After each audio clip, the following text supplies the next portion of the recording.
Hi everybody, welcome to Fast Home Brew. Today I'm making everything stout. What is everything stout? Well, let's just watch and we'll find out. Okay, so this one is going to be done on the stove because I'm only making a small batch because it's a bit experimental, being everything stout, and so I don't want to make too much awful beer. Yeah. So what are we doing? I've weighed out my water there to make sure it's the right amount, and I'm getting everything up to temperature. And this one's a 2 mash as well. I'm doing a reiterated mash in the stove as I do when I do these things. So while you watch this, I'm just going to run through the grain bill. I have 58% Golden Promise, 4.8% flaked oats, so it's an oatmeal stout.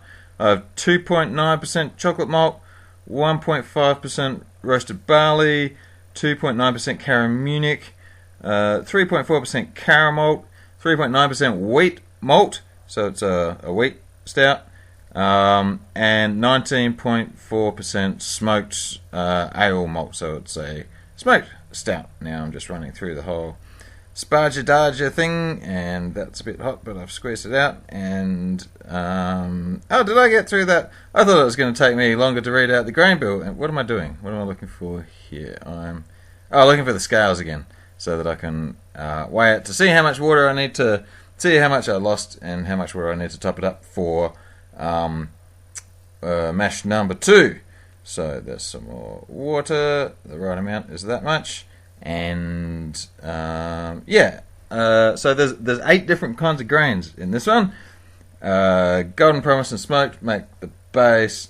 Flaked oats, chocolate malt, roasted barley are my roasted malts, and I've got caramunich and caramalt, and a bit of wheat as well. So very good. Okay, this is mash number 2 out of my 2 mash, and in the oven. When you do an oven mash, I'm told, and I've never actually check this myself, but I'm told do not put the lid on your pot because the temperature will go up astronomically inside, and that's bad.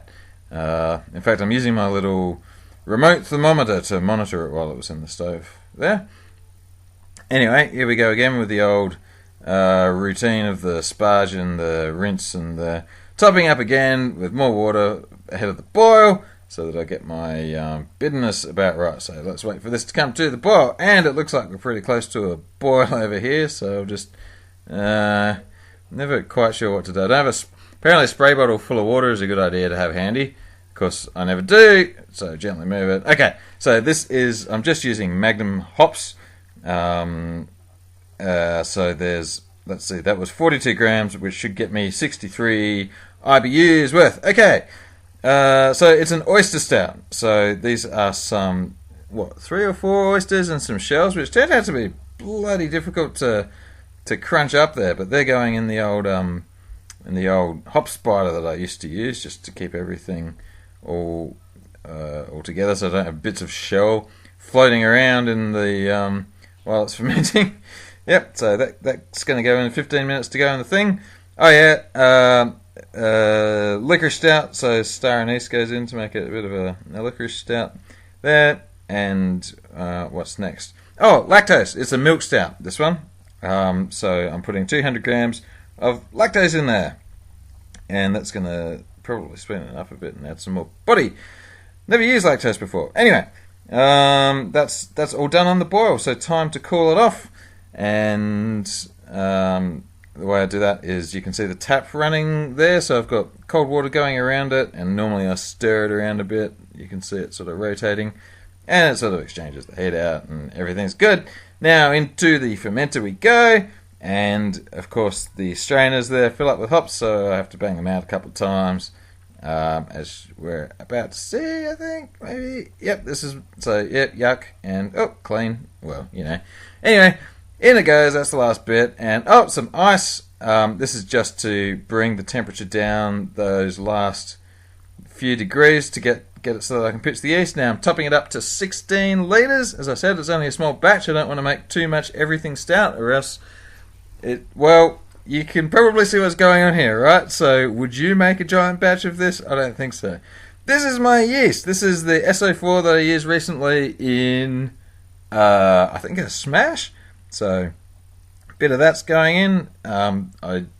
It's just basically the yeast that I had. So probably should have used Belgian yeast so I could call it a Belgian stout. But anyway, tastes confusing. This one definitely tastes confusing. So I've got my sample here, and in actual fact I missed the gravity by a fair bit, so it's not quite as potent as I thought it was going to be. Okay, into the fridge you go, and this is probably going to take about a week to... Oh, wait, coffee. It's a coffee stout, so I am just running a coffee through my broken down Nespresso machine here.